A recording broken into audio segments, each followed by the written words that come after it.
പാലക്കാട് CPM-ന് ഒരു surprise candidate ആയിരിക്കുമെന്നാണ് പറഞ്ഞു വെക്കുന്നത്. അതിൽ തന്നെയും ഒരു പ്രമുഖ നടിയായിരിക്കും അവിടെ സ്ഥാനാർത്ഥിയായി വരാൻ പോകുന്നത് എന്നാണ് പറയുന്നത്. അതിന് പിന്നിലെ പ്രധാന കാരണം എന്ന് പറയുന്നത് രമേശ് പിഷാരടിയാണ് അവിടെ മത്സരിക്കാൻ പോകുന്നതെങ്കിൽ ഒരു താരപോരിനാണ് CPM ലക്ഷ്യം വെക്കുന്നത്. അതേസമയം തന്നെ പാലക്കാടിന്റെ സാഹചര്യം പരിശോധിച്ചാൽ നമുക്കറിയാം, രാഹുൽ മാങ്കൂട്ടത്തിന് പകരം രമേശ് പിഷാരടി വരുമ്പോൾ രാഹുൽ മാങ്കൂട്ടം എന്തുകൊണ്ട് അവിടെ നിന്ന് മാറി നിന്നു എന്നുള്ളത് നമുക്കറിയുന്ന കാര്യമാണ്. ഈ പറയുന്ന സ്ത്രീ വിഷയങ്ങളിൽ പെട്ട ഒരു വ്യക്തി എന്ന നിലയിൽ അതിനെ പറഞ്ഞുകൊണ്ട് അല്ലെങ്കിൽ അതിനെ മുൻനിർത്തിക്കൊണ്ട് വോട്ട് പിടിക്കാൻ BJPയുടെ തന്ത്രമാണ് ശോഭാ സുരേന്ദ്രനെ നിർത്തുക എന്നുള്ളത്. അപ്പോൾ ഒരേ സമയം താരത്തിനെതിരെയും അതേസമയം ഒരു സ്ത്രീക്കെതിരെയും മത്സരിപ്പിക്കാനായിരിക്കണം CPM-ന്റെ ഭാഗത്തുനിന്ന് ഒരു പ്രമുഖ നടിയെ തന്നെ അവിടെ മത്സരിപ്പിക്കാൻ പോകുന്നത് എന്നാണ് അറിയാൻ കഴിയുന്നത്. അതിനേക്കാൾ അവർ ഏറെ ശ്രദ്ധ പിടിച്ചുപറ്റിയ മറ്റൊരു കാര്യം എന്ന് പറയുന്നത് അതൊരു മുസ്ലിം നടി ആയിരിക്കും എന്നാണ് പറഞ്ഞു വെക്കുന്നത്. കണക്കുകൂട്ടലുകൾ ഒന്നും അങ്ങോട്ട് ശരിയാകുന്നില്ലല്ലോ എന്ന് പറയുന്നത് പോലെ CPM-ന്റെ ഈ നീക്കവും പാലക്കാട് പാളിപ്പോകുമെന്ന് തന്നെയാണ് തോന്നുന്നത്. എന്ത് തോന്നുന്നു? തീർച്ചയായിട്ടും പാലക്കാട് CPM ലക്ഷ്യം വെക്കുന്നത് പിഷാരടി മത്സരിക്കുമ്പോൾ ഈ താരങ്ങൾ വോട്ട് ചോദിച്ച് വന്നു കഴിഞ്ഞാൽ അത് വോട്ട് കറക്റ്റായിട്ട് പെട്ടിയിൽ പോകുമോ, പിഷാരടിക്ക് അത് വളരെയധികം അനുകൂലമായി മാറുമോ എന്നുള്ളൊരു ചിന്ത കൊണ്ടാണ്. കാര്യം ഇതുവരെയും അവർ കോൺഗ്രസിൽ നിന്ന് കണ്ടെത്തിയിരുന്ന സരിന്റെ പേരാണ് ജില്ലാ കമ്മിറ്റി സംസ്ഥാന കമ്മിറ്റിക്ക് കൊടുത്തത്. അപ്പോൾ പാലക്കാട് ഇപ്പോൾ പരിഗണിക്കേണ്ട, കോൺഗ്രസ് പിഷാരടിയെ ഉറപ്പിക്കുമ്പോൾ നമുക്കൊരു കാൻഡിഡേറ്റിനെ അപ്പോൾ പ്രഖ്യാപിക്കാം എന്നൊരു തീരുമാനമാണ് പാലക്കാട് CPM എടുത്തിരിക്കുന്നത്.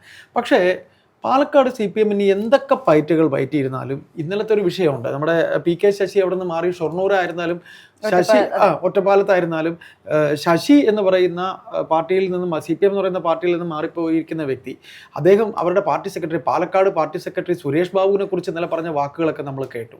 അതെല്ലാം ഈ CPM എന്ന് പറയുന്ന പാർട്ടിക്ക് സംസ്ഥാനത്ത് ഉടനീളവും അല്ലാതെ സംസ്ഥാനത്തിന് പുറത്തായാലും ഒരു ജില്ലാ സെക്രട്ടറിക്ക് ഇത്തരം ഒരു അപവാദങ്ങൾ, ചുമ്മാ എന്ന ഒരു അപവാദമൊന്നും ശശിയെ പോലെ ഒരാൾ പറയില്ലല്ലോ. അപ്പോൾ അത്ര കണ്ട് തകർന്നിരിക്കുന്ന രീതിയിൽ ജില്ലാ കമ്മിറ്റി തന്നെ പാലക്കാട് പാർട്ടി തന്നെ പോകുമ്പോൾ ഇവർക്കൊരു കാൻഡിഡേറ്റിനെ കണ്ടെത്താൻ ഇവർ സിനിമാ താരം പിഷാരടി എന്ന് പറഞ്ഞ ഒരു കോൺഗ്രസ്സുകാരൻ തന്നെയാണ്. അദ്ദേഹത്തിന് കോൺഗ്രസ് പാരമ്പര്യമുണ്ട്, അദ്ദേഹം കോൺഗ്രസ്സുകാരനാണെന്ന് എവിടെയും പറയും. വോട്ട് ചോദിച്ചു വരെ പല കോൺഗ്രസ് സ്ഥാനാർത്ഥികൾക്ക് വേണ്ടി പോയ ഒരാളാണ്. അപ്പോൾ ഇപ്പൊ താൽക്കാലികമായി രക്ഷപ്പെടാൻ വേണ്ടി ഒരു താരത്തിനെ കൊണ്ടിറക്കി ആ ബുദ്ധിയിൽ ഇപ്പോൾ താരങ്ങൾ വോട്ട് ചോദിച്ച് വരുന്നതിനൊരു ക്ലാഷ് ഉണ്ടാക്കി പിഷാരടിക്ക് താരങ്ങൾ വന്ന് വോട്ട് ചോദിച്ചെന്ന് പറഞ്ഞുകൊണ്ട് വോട്ടൊന്നും മാറാനൊന്നും പോകുന്നില്ല. തീർച്ചയായിട്ടും ഇവിടെ കഴിഞ്ഞ കുറച്ച് നാളുകൾക്ക് മുൻപ് ഒരു പ്രമുഖ പത്രത്തിന്റെ മുൻ പേജിൽ വന്നൊരു വാർത്തയുണ്ടായിരുന്നു. അതായത് CPM-ൽ നിന്നും സ്ഥാനാർത്ഥിയായി ഭാവന രംഗത്തിറങ്ങാൻ സാധ്യതയുണ്ട് എന്നുള്ളത്. അതായത് ഈ ഒരു സ്ത്രീ വിഷയങ്ങൾ അതെ, ഈ ഒരു പാലക്കാട് സ്ഥാനാർത്ഥി എന്ന് പറയുമ്പോൾ അതൊരു പ്രമുഖ നടിയായിരിക്കും എന്ന് പറയുമ്പോൾ സ്വാഭാവികമായും പലരും ഭാവനയെ അവിടെ ചിന്തിക്കാൻ സാധ്യതയുണ്ട്. പക്ഷേ ഭാവന വരുമോ എന്നുള്ളത് വലിയൊരു സംശയം തന്നെയാണ്. കൃത്യമായി ഇതിനു മുൻപ് ഭാവന പറഞ്ഞൊരു മറുപടി ഉണ്ടായിരുന്നു, ഞാൻ ഇങ്ങനെ ഈ പറയുന്ന നിയമസഭാ തെരഞ്ഞെടുപ്പിൽ മത്സരിക്കില്ല, തനിക്ക് മത്സരിക്കാൻ താല്പര്യമില്ല, പാർട്ടി അങ്ങനെ ഒരു ചർച്ചയൊന്നും നടത്തിയിട്ടില്ല, അതല്ലാതെയുള്ള കാര്യങ്ങളാണ് സംസാരിച്ചിട്ടുള്ളത് എന്ന്. അതിനെ വളച്ചൊടിക്കുന്ന രീതിയിലാണ് ചില മാധ്യമങ്ങൾ ആ സമയത്ത് പ്രവർത്തിച്ചിരുന്നത്. ഇവിടെ എന്തായാലും പാലക്കാട് CPM-ന് എന്ന് പറയുന്നത് ഒരു നിർണായകമായ ഒരു സീറ്റ് തന്നെയായിരിക്കും. പക്ഷെ എത്രയൊക്കെ പ്രമുഖ താരത്തെ കൊണ്ടുവന്ന് നിർത്തിയാലും CPM-നോട് രണ്ടാം സ്ഥാനത്ത് പോലും വരാൻ സാധിക്കില്ല എന്നുള്ളതാണ് മറ്റൊരു യാഥാർത്ഥ്യം. കാരണം ഇന്നത്തെ പാലക്കാടിന്റെ ഒരു ചിത്രം വെച്ച് നമ്മൾ പരിശോധിക്കുകയാണെങ്കിൽ ഒന്നെങ്കിൽ BJP അല്ലെങ്കിൽ കോൺഗ്രസ്. തീർച്ചയായിട്ടും. അതുകൊണ്ട് ഈ പറയുന്ന രാഹുലിന്റെ വിഷയം ഇല്ലായിരുന്നെങ്കിൽ അങ്ങനെ ഒരു ഭയത്തിന്റെ ആവശ്യമില്ലായിരുന്നു. പക്ഷേ കോൺഗ്രസിന്റെ ഭാഗത്തു നിന്ന് ഒരു ചെറിയൊരു മാറ്റം ഉണ്ടാകാൻ സാധ്യതയുണ്ട്. കാരണം കഴിഞ്ഞ ദിവസം ഷാഫി പറമ്പിൽ ഇത്തരത്തിൽ മത്സര രംഗത്തേക്ക് ഇറങ്ങാൻ സാധ്യതയുണ്ട് എന്നുള്ള വാർത്തകൾ വരുന്നുണ്ട്.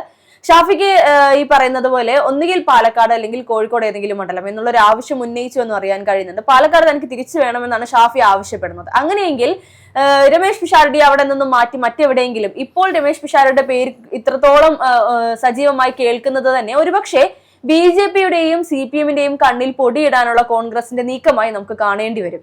കാരണം പെട്ടെന്ന് ഒരു സമയത്ത് സ്ഥാനാർത്ഥി പട്ടിക പുറത്തു വരുമ്പോൾ ഷാഫി പറമ്പിലിന്റെ പേര് പാലക്കാട് കേൾക്കുകയാണെങ്കിൽ CPM തീർച്ചയായും ഒരു പടുകുഴിയിൽ വീണു എന്ന് തന്നെ നമുക്ക് പറയേണ്ടി വരും. പിന്നീട് അവിടെ കാണാൻ പോകുന്ന പോരാട്ടം BJPയുടെയും കോൺഗ്രസിന്റെയും ആയിരിക്കും. പക്ഷെ ഷാഫിക്ക് പാലക്കാട് കൃത്യമായ ഒരു പോക്കറ്റുകളുണ്ട്, അല്ലെങ്കിൽ ഷാഫിക്ക് പാലക്കാട് കൃത്യമായ സ്വാധീനമുണ്ട്. അതുകൊണ്ട് തന്നെ ഷാഫി അവിടെ വരികയാണെങ്കിൽ ഇങ്ങനെയൊരു ചർച്ചയുടെ ആവശ്യം പോലും വരില്ല എന്നുള്ളതാണ് യാഥാർത്ഥ്യം. ഏതൊരു പ്രമുഖ നടിയെ കൊണ്ടുവന്നാലും പാലക്കാട് CPM-ന് വിജയിച്ച് കയറാൻ പറ്റില്ല എന്നുള്ളതാണ്. പക്ഷേ ഹർഷ, അതിനകത്ത് പാലക്കാട് ഷാഫി വരുമെന്ന് നമുക്ക് പറയാൻ കഴിയില്ല. കാരണം വടകര ഷാഫി വന്നതിന് ശേഷമാണ് കോഴിക്കോട്, കണ്ണൂർ, വയനാട് ഒക്കെ ന്യൂനപക്ഷ സ്വാധീനം വളരെയധികം കോൺഗ്രസിന് ഉണ്ടാകുന്നത്. ഷാഫി എന്ന് പറയുന്ന യുവ നേതാവിനെ അവരവിടെ ഉയർത്തി കാണിക്കുകയാണ്. ഭാവിയിൽ ഒരു മുഖ്യമന്ത്രി എന്ന രീതിയിലാണ് കോൺഗ്രസ് ഷാഫിയെ കൊണ്ടുവരുന്നത്.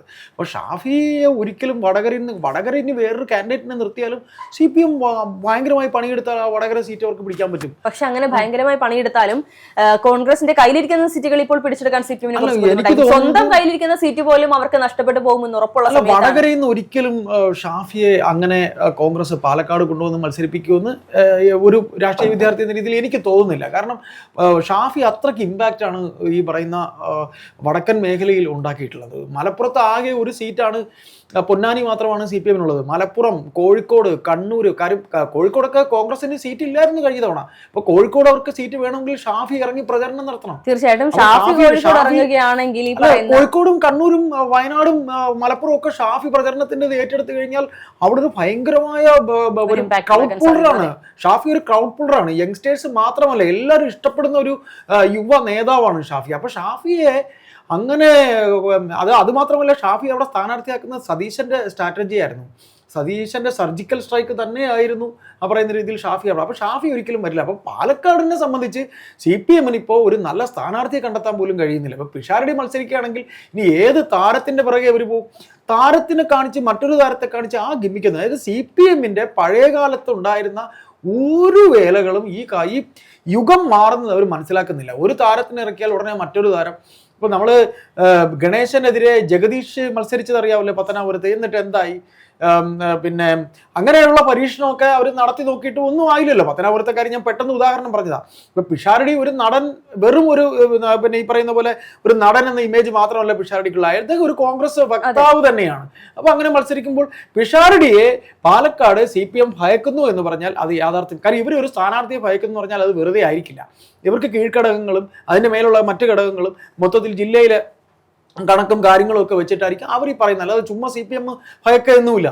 അപ്പൊ നമ്മൾ പറയുന്ന പോലെ, നമ്മൾ ഇടയ്ക്ക് പത്രത്തിൽ വായിച്ച പോലെ ഭാവനയാണ് എന്നുണ്ടെങ്കിൽ ഈ മുസ്ലിം സ്ഥാനാർത്ഥി എന്ന് പറയുന്നത് അതൊരു കൺഫ്യൂഷൻ ഉണ്ടാക്കാനല്ലേ. അപ്പൊ എന്ത് വന്നിരുന്നാലും അല്ല, ഇവിടെ CPM ഉദ്ദേശിക്കുന്ന ഒരു നീക്കം എന്ന് പറയുന്നത് ഒരു കൺഫ്യൂഷൻ, ഇപ്പോൾ നേരത്തെ ചേട്ടൻ പറഞ്ഞതുപോലെ ഒരു കൺഫ്യൂഷൻ ഉണ്ടാക്കുക, കോൺഗ്രസിന് ഒരു ഭയം ജനിപ്പിക്കുക എന്നുള്ളതാണ് CPM ലക്ഷ്യം. കോൺഗ്രസ് ഇപ്പോഴും ഈ പറയുന്നത് പോലെ സ്ഥാനാർത്ഥി പട്ടിക പുറത്തു വിടാത്തത് തന്നെ CPM ഈ പദ്ധതികൾ മുൻകൂട്ടി കണ്ടുകൊണ്ട് തന്നെയാണ്. നമുക്കറിയാം, ഈ പറയുന്നത് പോലെ ഒരു ആരെയാണോ മത്സരിപ്പിക്കുന്നത്, ഇപ്പോൾ പാലക്കാട് മുരളീധരൻ വരികയാണെങ്കിൽ തൊട്ട് ഓപ്പോസിറ്റായി BJP-യിൽ നിന്നും മുരളീധരന്റെ സഹോദരി മത്സരിക്കും, പത്മജ വേണുഗോപാൽ മത്സരിക്കും എന്നുള്ള വാർത്തകൾ വന്നിരുന്നു. അങ്ങനെയുള്ള വാർത്ത വന്നപ്പോൾ തന്നെ ഇത്തരത്തിൽ ഒരു നേരത്തെ മുൻകൂട്ടിയുള്ള ഒരു സ്ഥാനാർത്ഥി നിർണയം കോൺഗ്രസ് മാറ്റിവെച്ചിരിക്കുകയാണ്. പാലക്കാട് രമേഷ് പിഷാരടി വരുമെന്ന് പറഞ്ഞപ്പോൾ അതിന് ബദലായിക്കൊണ്ട് തന്നെ ഈ പറയുന്ന ഏതെങ്കിലും പ്രമുഖ താരത്തെ കൊണ്ടുവരുമെന്ന് പറയുമ്പോൾ അത് എത്രത്തോളം പ്രാവർത്തികമാക്കാൻ സാധിക്കുമെന്നുള്ളത് മറ്റൊരു സംശയമാണ്. അതൊരു മുസ്ലിം കാൻഡിഡേറ്റ് എന്ന് പറയുന്നത് ഒരു സംശയം ജനിപ്പിക്കുക, ഒരു കൺഫ്യൂഷൻ ഉണ്ടാക്കുക എന്നുള്ളത്. രാഷ്ട്രീയ പാർട്ടികളിൽ പ്രത്യേകിച്ച് കോൺഗ്രസിന് ഒരു കാര്യം കൂടെ നമ്മൾ എടുത്ത് പറയേണ്ടി വരും, ഈ ശോഭാ സുരേന്ദ്രന്റെ കാര്യം. ശോഭാ സുരേന്ദ്രന് ഇപ്പോഴും ഒരു ഉറപ്പിച്ചിട്ടില്ല. ശോഭ അവിടെ മത്സരിക്കുന്ന പറഞ്ഞാൽ ഇപ്പൊ കൃഷ്ണകുമാറിന്റെ സ്ഥലമാണ് പാലക്കാട്. ഏത് BJP-യുടെ അവിടുത്തെ നേതാവ് കൃഷ്ണകുമാർ. അവിടെ ഏത് തെരഞ്ഞെടുപ്പ് എടുത്താലും കൃഷ്ണകുമാറാണ് സ്ഥാനാർത്ഥി. കഴിഞ്ഞ തവണ കൃഷ്ണകുമാർ ആയതുകൊണ്ട് തന്നെയാണ് രാഹുൽ മാങ്കൂട്ടത്തിന് ഇത്രയധികം ഭൂരിപക്ഷം കിട്ടിയത്. കൃഷ്ണകുമാറിനെ അങ്ങനെ കണ്ട് പാലക്കാട് വലിയ താല്പര്യമൊന്നും BJP-യിൽ ആർക്കും ഇല്ല. ഈ കൃഷ്ണകുമാറിന് ഷൊർണൂരോ അല്ലെങ്കിൽ ഇനി ഒറ്റപ്പാലത്തോ ഒക്കെ മാറിപ്പോവേണ്ടി വരും. അപ്പോൾ അവിടെ BJP-യിൽ തന്നെ ശോഭാ സുരേന്ദ്രൻ തന്നെ ആണോ എന്നൊരു സംശയവും ഇപ്പോൾ ഉണ്ടാകുന്നുണ്ട്. പക്ഷെ ശോഭാ സുരേന്ദ്രൻ ആയി എന്ന് പറഞ്ഞുകൊണ്ട് അങ്ങനെ ഒരു വിജയം ഉറപ്പിക്കാനൊന്നും എനിക്ക് തോന്നുന്നില്ല. കാര്യം അവിടെ രണ്ട് കീറൊക്കെയാണ്. ഈ പറയുന്ന BJP തന്നെ കൃഷ്ണകുമാർ പക്ഷവും പിന്നെ സുരേന്ദ്രന്റെ ഒപ്പമാണ് കൃഷ്ണകുമാർ നിൽക്കുന്നത്. സുരേന്ദ്രനും ശോഭയും പാർട്ടിക്കകത്ത് എങ്ങനെയാണെന്ന് എല്ലാവർക്കും അറിയാം.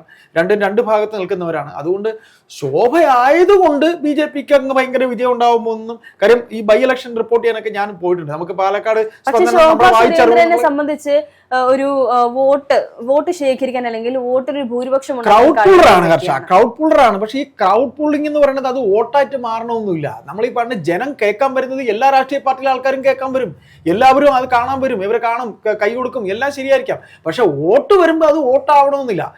അപ്പൊ അത് ഈ പറയുന്ന പോലെ അവരും 3 പേരും ആര് ആദ്യം പറയും, ആര് ആദ്യം സ്ഥാനാർത്ഥി പ്രഖ്യാപിക്കുക, അത് നോക്കി കളിക്കാന്ന് പറയുമ്പോൾ പക്ഷെ ഏറ്റവും കൂടുതൽ ഇതിനകത്ത് പേടിക്കുന്ന CPM തന്നെയാണ്. CPM-ന് പഴയ പേരും പെരുമയൊന്നും പാലക്കാടില്ല.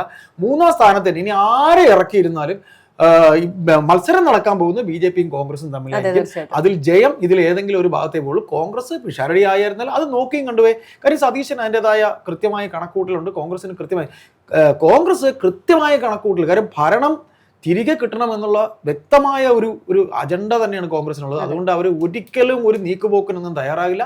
അപ്പോൾ നമുക്ക് ഇവർ പറയുന്ന രീതിയിൽ ഒരുതരം CPM ഒരു സ്ഥാനാർത്ഥിയെ, ഒരു താരത്തെ വോട്ട് ചോദിച്ച് സിനിമാ താരങ്ങൾ വരുന്നത് തടയാൻ ഇനി മറ്റൊരു താരത്തെ ഇറക്കുന്ന ബുദ്ധി, അതൊക്കെ ഇറക്കിയിരുന്നാലും ജയിക്കേണ്ട താരം ഇപ്പോൾ പിഷാരടി ആണെങ്കിൽ വളരെ ഈസി ആയിട്ട് ജയിക്കാനുള്ള സാധ്യതയാണ് വളരെ കൂടുതൽ.